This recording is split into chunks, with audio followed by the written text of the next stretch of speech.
estamos começando aqui pela Rádio Universitária o programa Intercampus. Eu sou Ana Flávia Pereira e você pode acompanhar nossa programação pelo rádio na frequência 870M, pela internet no site radio.ufg.br ou ainda pelo aplicativo Minha UFG. Ouça o Intercampus também pela internet no site da Rádio Universitária ou pelo aplicativo Minha UFG.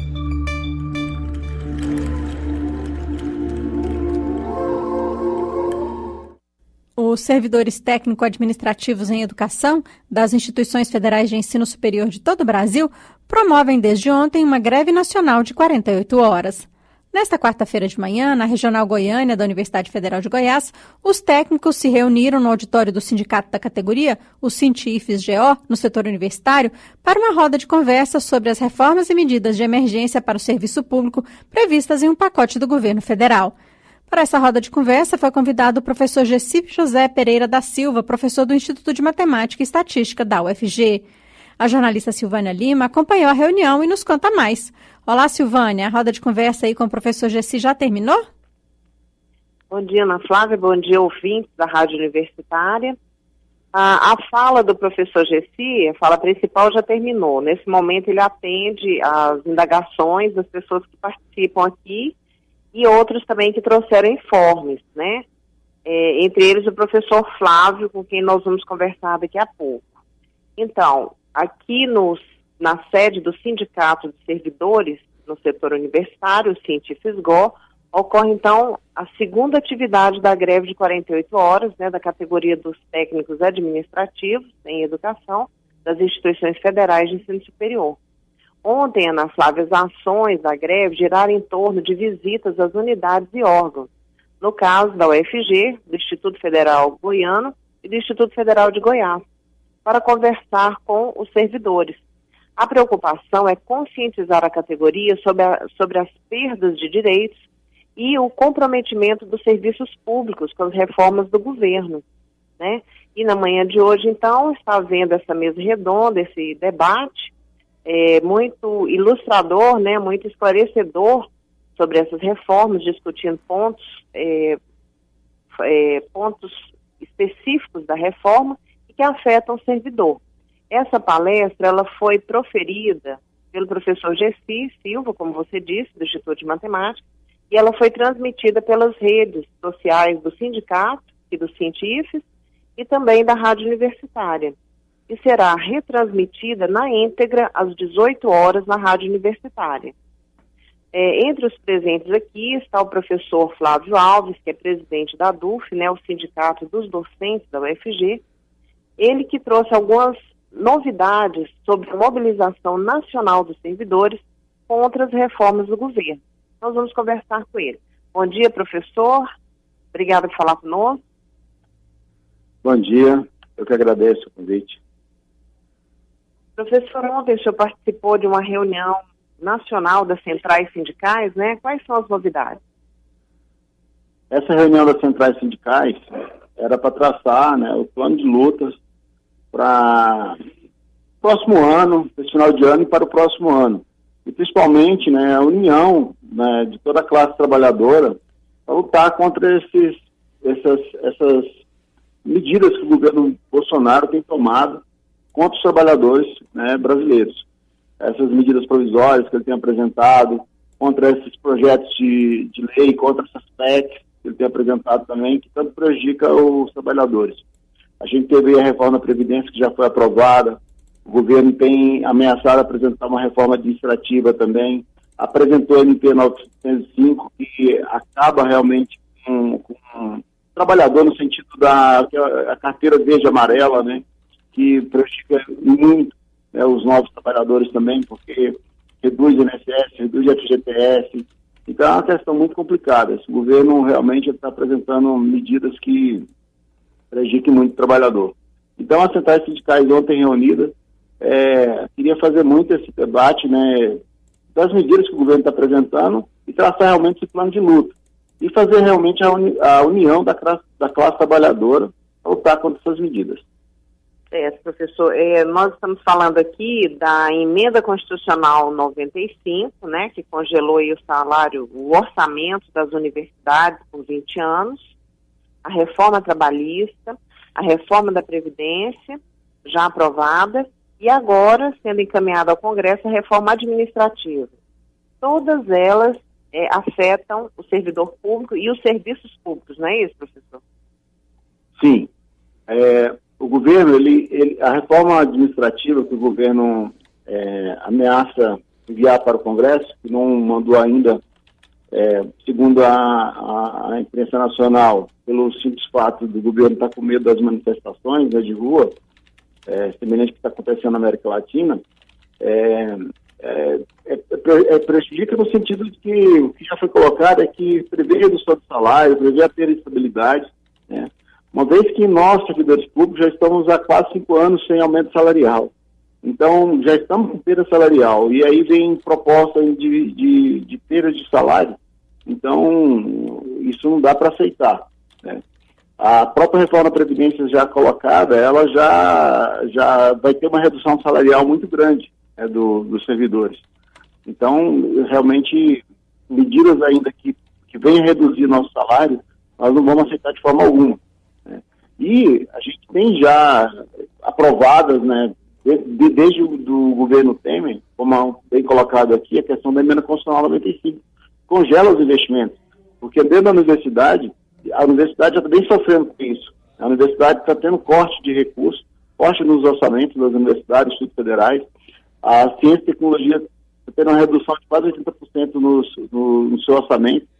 Agora, a ameaça do governo também de fusão do CNPq e CAPES. Então, são só coisas absurdas, né?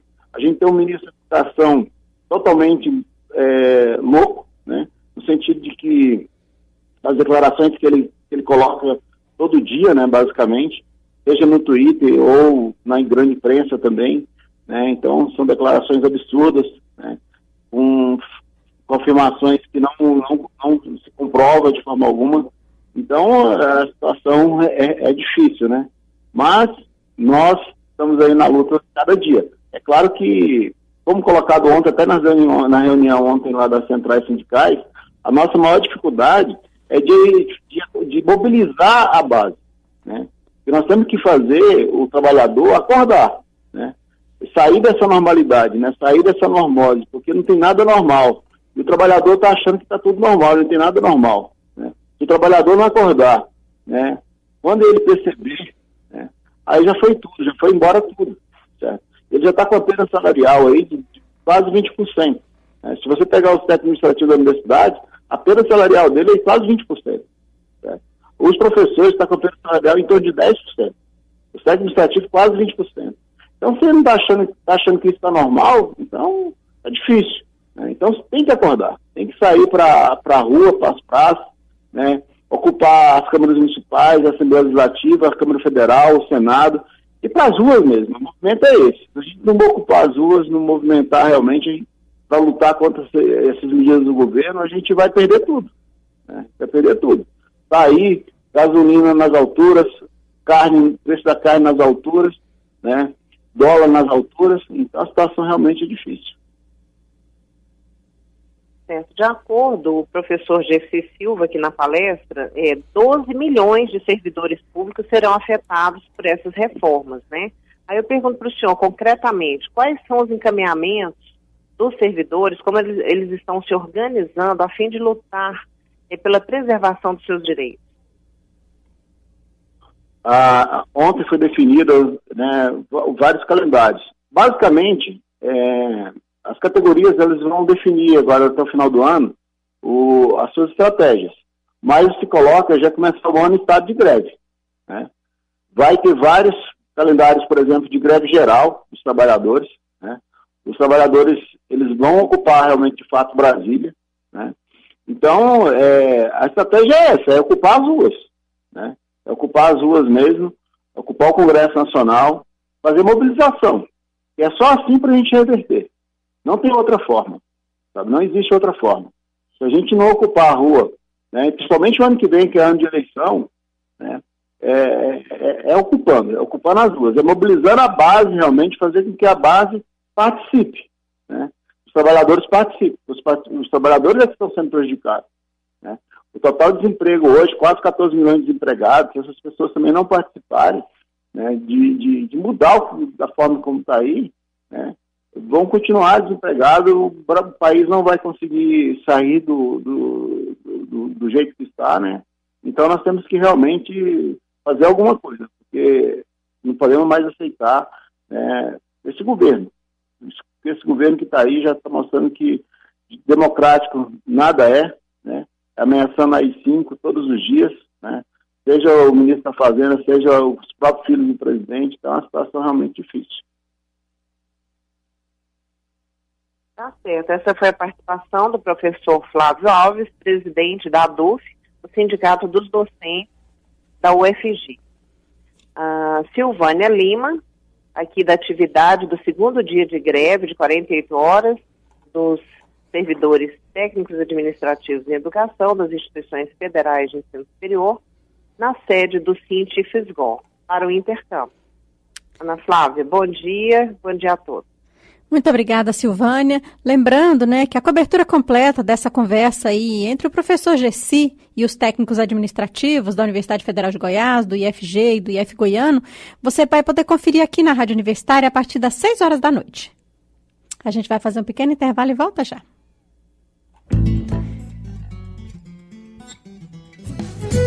O Intercampus volta já.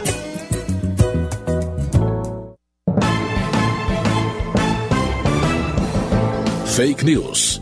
Para descobrir fake news, vá além do texto. Existem sites que usam nomes parecidos com o de veículos conhecidos, mas não identificam seus autores e não possuem informações de contato. Estes são suspeitos. Às vezes, até os especialistas consultados não existem. Vale a pena dar um Google. Rádio Câmara. Credibilidade direto da fonte. Apoio Rádio Universitária. Voltamos a apresentar Intercampus. A partir do próximo ano, o sistema de ensino brasileiro deverá contar com 54 novas instituições de ensino dentro do Programa Nacional das Escolas Cívico-Militares. Vamos conferir os detalhes na reportagem a seguir. O Ministério da Educação selecionou 54 instituições de ensino para fazer parte do Programa Nacional das Escolas Cívico-Militares.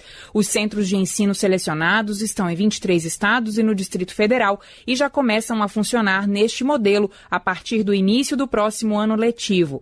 Apenas Espírito Santo, Piauí e Sergipe não tiveram instituições selecionadas. O MEC vai destinar 54 milhões de reais para a gestão cívico-militar.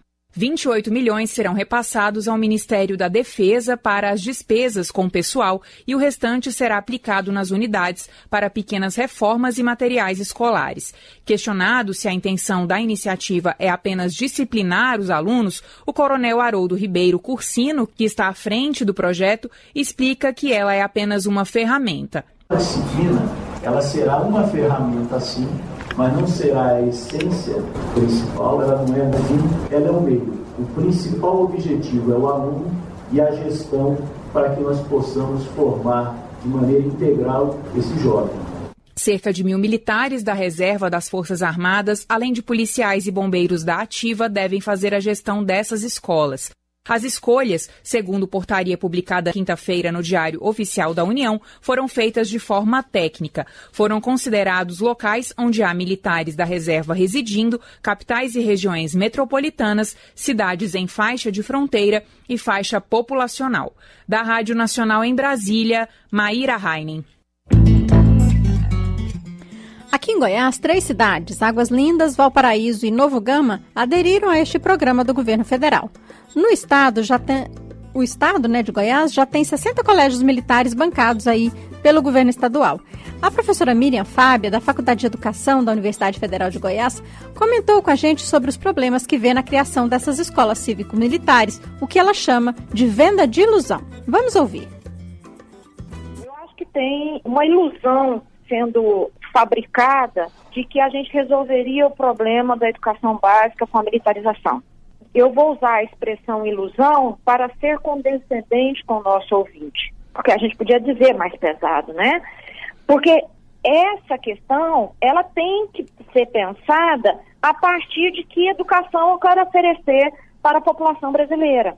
Especialmente pensando que essa militarização incide sobre a escola pública, que hoje, na educação básica, é responsável por mais ou menos 84% das matrículas. Quando eu militarizo uma escola e deixo e abandono as demais escolas, qual é o projeto de educação que eu tenho? É uma escola que é para funcionar, que é para dar certo, que é para ser referência? Porque é isso que nós estamos fazendo. Partindo da experiência de Goiás, é isso que nós estamos vendo projetar. Se projeta como um modelo de sucesso, e o governo faz isso muito bem, dizendo que essa escola é segura, que essa escola tem qualidade, que essa escola oferece proteção. E as demais escolas da rede? Qual é o papel do governo? Qual a obrigação do governo com a formação dos adolescentes e jovens? Então, assim, essa questão é uma questão muito perversa para a educação pública. Até porque, né, professor, no caso aí das escolas cívico-militares, né, elas recebem um aporte maior de verbas, não recebe? E talvez por isso apresentem melhores resultados? Então, essas escolas, elas cobram uma contribuição voluntária, paga pelos pais, pelos responsáveis, pelas famílias, e esse aporte de recursos faz uma diferença muito grande, por exemplo, na questão da infraestrutura da escola. Essa escola tem os militares na gestão, agora na gestão, muitos em sala de aula, a coisa está muito confusa nesse momento, né? A gente tem modelos e modelos de militarização, ou como o governo quer chamar de escola cívico-militar, e esses militares, eles têm outra relação, inclusive com os órgãos públicos. Então, toda essa questão cria um diferencial em relação a essas escolas. Mas, por exemplo, o fato de se cobrar uma contribuição voluntária, essa escola já é excludente por si. Ela já exclui uma parcela da população que nem pode pagar mensalmente. Então, eu crio uma escola excludente dentro da rede e uma escola que tem regras próprias muito distintas das outras escolas. Então, esse processo de militarização, ele impacta brutalmente a relação das escolas da rede. Cria uma diferenciação. Essa é uma discussão que eu tenho feito muito. E outra questão que tem sido muito alardeada, essa é uma escola segura. Ou não é obrigação dos governos oferecer segurança pública para a população, que é o papel da polícia militar? Não é ela que tem que cuidar disso? Então, só as escolas militarizadas são seguras? Qual é o papel do governo em relação às demais escolas da rede? Então, acho que são questões que estão aí para o debate e que a população tem que começar a pensar. Não seria o caso de nós, pais, famílias, responsáveis, mães, exigirmos que o governo cumpra com o seu princípio constitucional da oferta da educação pública de qualidade, segura, sem violência para todos? Só vamos ter escola segura se a polícia estiver lá dentro, mas a polícia não faz o papel dela lá fora? Não seria esse o pressuposto da segurança pública? Então, acho que são questões que estão aí que nós deveríamos começar a olhar com mais cuidado antes de assumir a defesa do modelo de escola militarizada, né? O ingresso de novos alunos na Universidade de Brasília, a UNB, sofreu alterações. A instituição não participa mais do Sistema de Seleção Unificado do Ministério da Educação, o SISU. Com um edital próprio, o aluno que quiser concorrer a uma das 2.112 vagas disponíveis na UNB para ingresso no primeiro semestre de 2020 deve se inscrever até o dia 6 de dezembro. As inscrições são gratuitas. Nós conversamos com o professor Sérgio de Freitas, ele é decano de graduação da UNB e explica para a gente essas alterações no processo seletivo da universidade. A Universidade de Brasília, UNB, não irá mais adotar o Sistema de Seleção Unificada, o SISU, do Ministério da Educação, como ferramenta para a seleção de novos estudantes de graduação. A mudança já vale para o ano que vem. Mas os estudantes poderão continuar utilizando a nota do Enem, o Exame Nacional do Ensino Médio, para ingresso nos cursos de graduação da instituição. Para nos contar mais sobre essa alteração no processo de seleção da UNB, a gente conversa agora por telefone com o professor Sérgio de Freitas. Ele é decano de ensino de graduação da UNB. Olá, professor Sérgio, obrigada por aceitar nosso convite. Bom dia, Ana Flávia, bom dia a todos os ouvintes. É sempre uma honra poder conversar com o pessoal da Federal de Goiás. Então, professor, começa aí explicando para a gente por que a UNB não vai mais utilizar o sistema de seleção aí do Ministério da Educação, o SISU. Nós temos dentro da Universidade de Brasília um processo de avaliação numérica, né, na qual nós estamos acompanhando todos os nossos processos seletivos, que são 3, né, e nós observamos que, em especial, o processo do SISU, ele traz um impacto muito grande dentro dos nossos processos, em especial do nosso registro, né. Nós observamos que a permanência dos alunos também é impactada, mas principalmente que durante o processo nós chamamos de registro aqui na Universidade de Brasília, quando o aluno ele vem se registrar na universidade, né? Nós estamos tendo a primeira, segunda, terceira, quarta chamadas, né? E esse processo estava se delongando bastante, sem todo o preenchimento das vagas, e ao mesmo tempo tivemos alguns semestres que inclusive adentramos o semestre letivo, com as aulas já correndo, e nós chamamos novos alunos, né? Então nós fazemos essa avaliação conjunta de todos esses números e entendemos que o processo SISU ele estava trazendo alguns prejuízos acadêmicos dentro da instituição, e aí o Conselho de Ensino, Pesquisa e Extensão, com os dados apresentados, eles entenderam que sim, era melhor não adotar o SISU em função desse calendário. Mas, professor, de maneira geral, aí, como que o senhor avalia o SISU? O senhor acha que é um sistema aí interessante? O SISU, ele proporciona uma seleção unificada, né, dos estudantes no país. Então, com relação ao mérito, nós entendemos que a proposta é muito interessante. O problema surge quando nós ficamos subordinados a um calendário que muitas das vezes prejudica a entrada desse estudante na universidade, porque, lembrando como é que é o processo do SISU, o SISU, na realidade, é só o processo na qual o aluno se candidata na realização na escolha de um determinado curso a partir da sua nota do Enem, que ele já sabe a nota, já sabe os valores anteriormente, né, já sabe quanto foi que ele tirou. E com essa candidatura em especial, né, você entra num novo processo e fica normalmente preso aos calendários do MEC. O sistema, na nossa avaliação, é interessante, mas o calendário a que está feito esse sistema é o grande problema para as instituições. Então, professor, o estudante aí que deseja ingressar na UNB, o Exame Nacional do Ensino Médio vai continuar sendo usado como forma de seleção aí para ingresso na instituição? Com certeza, né? A prova, o Enem, é uma prova excelente, né? Ela tem se mostrado ao longo dos anos, né? Uma prova de bastante avaliação dos conhecimentos, né? Dos nossos estudantes, né? E ela continuará a ser aceita dentro da Universidade de Brasília, né? O que nós fizemos foi apenas retirar o SISU como a ferramenta de utilização da nota desse Enem. Agora esse sistema será um sistema nosso, né? E a nota do Enem contará diretamente dentro desse processo. Mas, professor, para ingresso na UNB também há outros processos de seleção, né? Conta aí pra gente como é que o estudante que quer entrar na UNB deve fazer. Nós temos 3 processos seletivos, ou processos de ingresso dentro da Universidade de Brasília. Nós temos o PAS, que é o Programa de Avaliação Seriada, o vestibular próprio da Universidade de Brasília, né? E agora o exame de seleção diretamente do Enem. Lembrando que o PAS corresponde a 50% das nossas vagas, é um exame que ele é aplicado, é um programa de avaliação seriada, ele é aplicado, os alunos fazem provas no primeiro, no segundo e no terceiro colegial. O vestibular, ele acontece no segundo semestre dos semestres nos anos letivos, e o Enem, ele vai ser utilizado, a nota do Enem vai ser utilizado para ingresso no primeiro semestre letivo de cada ano, né? Então, né, professor, quem quer entrar na UNB tem muitas opções, né? É só ficar atento, não é isso? Com certeza, né? Nós temos todas essas informações, tanto nos sites da Universidade de Brasília, quanto do SEBRASP, né, que normalmente nós executamos as provas pelo SEBRASP, o antigo CESP, né, e aconselhamos a todos os alunos os interessados em ingressar na Universidade de Brasília, que fiquem atentos aos sites da UNB, www.unb.br, e também na mídia, né, nós sempre procuramos publicar também esses calendários da mídia local.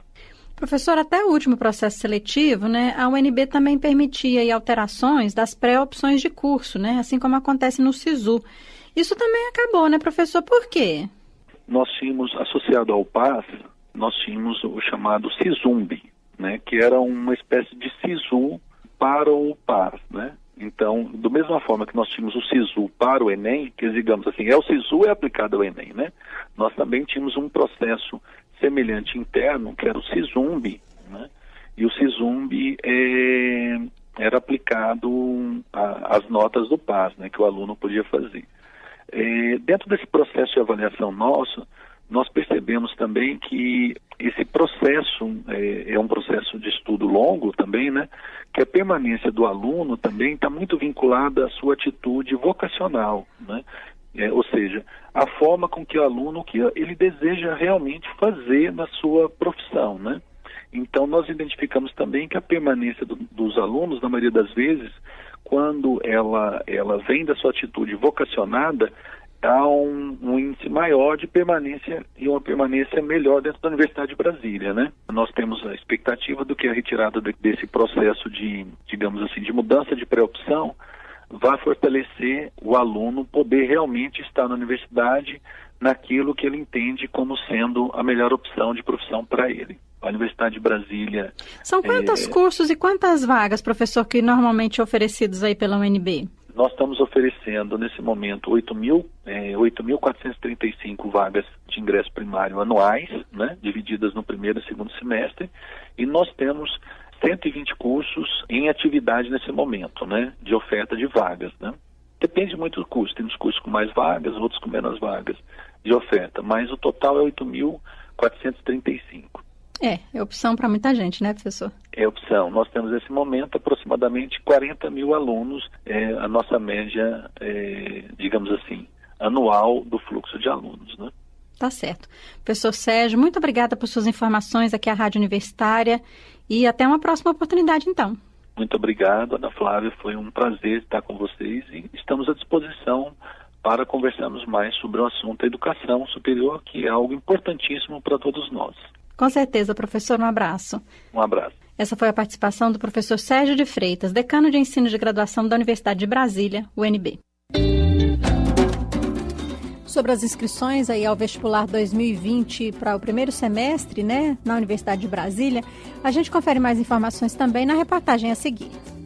As inscrições, que são gratuitas, vão até 6 de dezembro. Para concorrer a uma das vagas, por meio de notas do Enem, no ato da inscrição, o aluno deve optar pelo sistema, campus, curso, turno de preferência. A diretora do Decanato de Graduação da UNB, a professora Simone Jardim, explica o que mudou do processo anterior. Ele vai escolher o curso uma única vez. A gente não vai ter aquele processo de escolha e mudança de curso, né? Ele escolhe um único curso e a nota que ele vai utilizar para ser selecionado é a nota das provas do Enem, que são de responsabilidade do INEP. Simone Jardim lembra ainda que a UNB saiu do sistema SISU, o que abre mais uma chance para o aluno ingressar no curso superior. O candidato que for fazer o nosso acesso Enem-UNB, ele pode participar do SISU para concorrer a uma vaga numa outra universidade. Então, na verdade, a gente está oferecendo mais uma oportunidade dele ingressar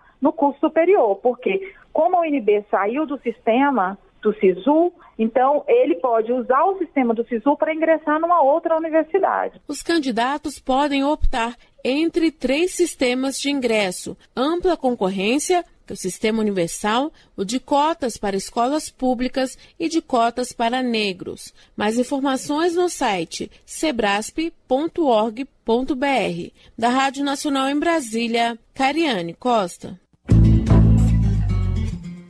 E com essa informação, a gente encerra o Intercampus de hoje. Os trabalhos técnicos foram da Ana Cláudia Rezende. Obrigada pela audiência e até amanhã.